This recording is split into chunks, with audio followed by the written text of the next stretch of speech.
Assalamualaikum warahmatullahi wabarakatuh. Selamat sore, salam sejahtera, Om Swastiastu, salam rahayu, salam kebajikan. Dengan saya Lukman Ibrahim, salah satu siswa dari sertifikasi peserta Human Resource Business Partner dari RMI yang di bawah bimbingan oleh Coach Iwan Sahmanap. Di mana tugas hari ini adalah sintesa akhir dalam saya mengikuti sertifikasi HRBP, di mana beliau memberikan poin-poin atau tugas-tugas yang harus dikerjakan dan selesai. Di tugas sesi pertama ada beberapa poin, ada 3 poin. Poin pertama, lakukan penilaian secara pribadi mengenai diri kita saat ini sebagai HR. Kira-kira poin kedua, bagaimana pandangan dan harapan manajemen atau pimpinan perusahaan terhadap peran kita sebagai HR. Poin ketiga, apa yang akan saudara lakukan untuk meningkatkan peran HR departemen dalam pencapaian strategis bisnis perusahaan. Saya akan coba membedahnya satu persatu berdasarkan dari saya belajar selama 3 hari dan yang saya lihat di tempat entitas saya bekerja. Yang pertama, berdasarkan yang saya pelajari 3 hari, di perusahaan saya bekerja masih menganut Human Resource Management, yaitu mengadopsi rentang tahun 1980-1999, di mana concernnya adalah ke people development. Ini di tempat saya bekerja.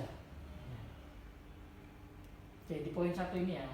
Masih di poin 1, kenapa saya memberikannya nilai di posisi ini? Karena ini berdasarkan penilaian secara pribadi dan hasil wawancara saya dengan rekan-rekan HR di entitas. Karena saya memang based on-nya adalah accounting finance tech, tapi banyak rekan-rekan di HR. Nah, saya coba untuk menggali, mencari informasi sejauh mana di posisi kita ini. Oke. Masih di poin 1 juga, mengingat saya sebagai accounting, namun penilaian ini berdasarkan saya melakukan wawancara langsung dengan tim HR yang ada di entitas.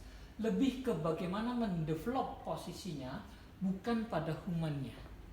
Noted, bukan pada humannya tapi mendevelop posisinya. Kira-kira kalau ini kosong, siapa yang menempatin? Kira-kira 3 tahun lagi posisi ini siapa?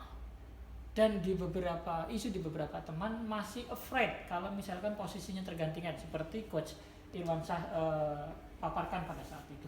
Termasuk posisi saya di accounting, jika di-compare dengan keilmuan CRBP, berada posisi yang disebutkan di atas. Jadi bagaimana saya mengembangkan diri, si human di posisi accounting mengembangkan untuk mereduce sebuah laporan keuangan, tidak bagaimana mengerjakan atas kebijakan dari angka tersebut kepada manajemen. Oke, poin 1 ya. Nah, di poin 2 tadi, di poin 2 keinginan pimpinan itu apa sih? Gitu kan. Saya coba iseng wawancara dengan pimpinan pada saat itu, iseng lah. Selain juga untuk pengumpulan tugas, pada saat itu sedang membahas laporan keuangan. Hasil wawancara dengan pimpinan yang dilakukan hari Senin tanggal 15 Maret 2021 di ruang kerja beliau sambil membahas kinerja.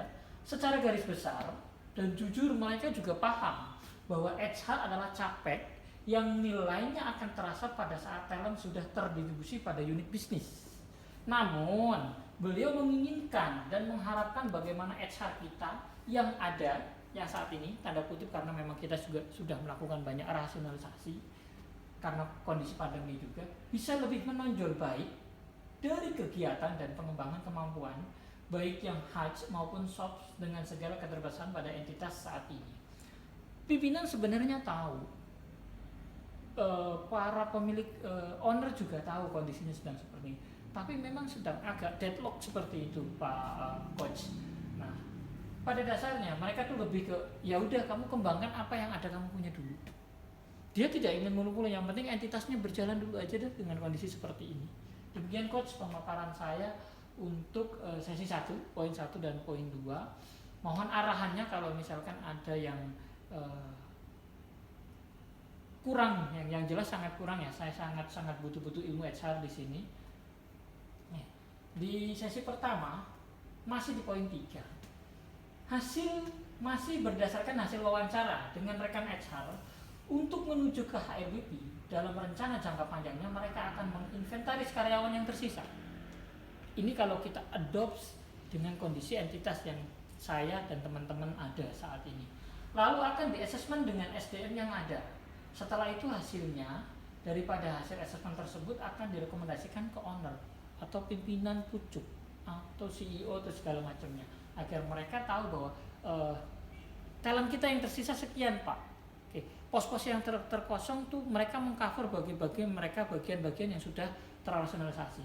Nah dari situ kita kembalikan ke kebijakan owner atau pimpinan. Ya kalau mereka mau menjalankan silakan, dengan catatan dengan segala kemampuan yang ada tadi di poin 2, keinginan pimpinan. Ini ada korelasinya. Dia menilai diri sendiri, terus meminta penilaian karena saya jembatannya, terus hasil poin 3-nya adalah langkah-langkah atas pengembangan dari poin 1 dan berkorelasi dengan si poin 2. Poin 2 menginginkan pokoknya kerahkan sumber daya yang ada, kemampuan kalian. Nah, si poin 3 adalah lebih ke HR-nya. Apa yang mau diinginkan? Jadi ada titik temunya Pak, X dan Y-nya. Oke. Naket di sesi 1, poin 1 dan 2 dan 3 coba saya menjawab.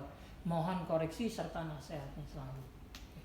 Di sesi kedua, memang saya agak sedikit perlu waktu untuk mempelajari dari modelnya rule dari Ulrich, sangat-sangat, karena ini sangat baru buat saya, gitu kan. Di teori akuntansi saya belajar belum menemukan, tapi bisa saya coba kembangkan dan saya terus belajar terus. Peserta membuat pengelompokan kegiatan HRBP sesuai dengan rule, sesuai dengan 4 rule. Membuat annual HRBP strategic plan dengan memasukkan 4 rule dari Ulrich. Ini adalah jawaban dari saya. Saya coba untuk mengembangkan diri saya, men-challenge diri saya untuk menyemplungkan diri ke dalam dunia HR. Oke.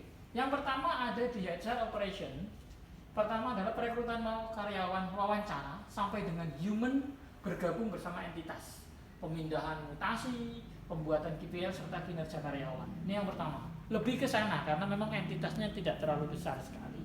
Terus emergency responder, penyediaan obat-obatan umum, konflik yang terjadi antar karyawan yang menyebabkan cedera. Ini sangat jarang terjadi, gitu kan. Cuma tetap obat-obatan kami sediakan. Ini yang coba saya pahami ya, Coach Irwans. Terus employees mediator, pendampingan penyelesaian atas konflik karyawan atas tadi di sini kalau ada konflik. Terus pendampingan karyawan yang kurang berkenan atas kebijakan perusahaan. Biasanya ada orang-orang tersebut yang kurang berkenan atas kebijakan, telat potong sekian, 30 menit potong sekian. Nah, hal itu saya pantau, teman-teman saya juga pantau. Ini kenapa? Apakah dia memang jarak kondisi rumahnya sangat jauh sehingga mereka keberatan atau bagaimana?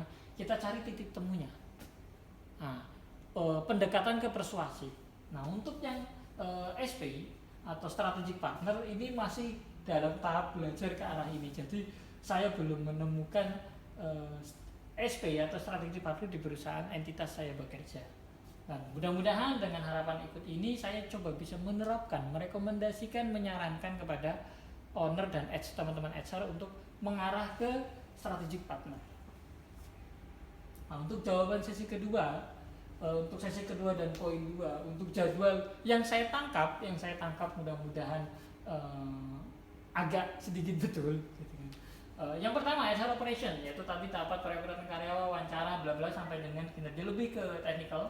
Itu proses ini lebih kurang butuh waktu 50 hari untuk menjoinkan karyawan. Tapi biasanya termasuk laporan-laporan keuangannya, laporan-laporan detail HR-nya selesai 50 hari. Saya tanya teman-teman, reviewnya gitu kan. Terus untuk nextnya, poin keduanya adalah emergency, sebenarnya jika tidak ada kejadian, menyiapkan sesuai dengan standar pengobatan dan standar penanganan kejadian rutin, cek kelengkapan 3 bulan sekali. Masih di poin 2, namun di employees mediator, seperti pendampingan dan segala macamnya, memastikan human merasa terwakili aspirasinya. Sebulan sekali jadwalnya untuk direview. Terutama ada kebijakan-kebijakan yang urgensi, yang berhubungan dengan strategis perusahaan. Oke, untuk yang BB tadi tidak memang belum dan sedang belajar. Demikian yang dapat saya paparkan, Coach Irwansyah. Mohon selalu arahan, mohon selalu nasihat, dan saya berterima kasih selama bimbingan 3 hari yang menurut saya sangat kurang. Mudah-mudahan saya bisa ada kesempatan lagi untuk mendapat pelatihan perihal human resource partner ini. Salam, demikian yang dapat saya paparkan. Terima kasih. Assalamualaikum warahmatullahi wabarakatuh. Dengan saya Lukman Ibrahim, mohon arahnya selalu. Selamat sore, salam sejahtera, Om Swastiastu, salam rahayu, salam kebajikan. Terima kasih.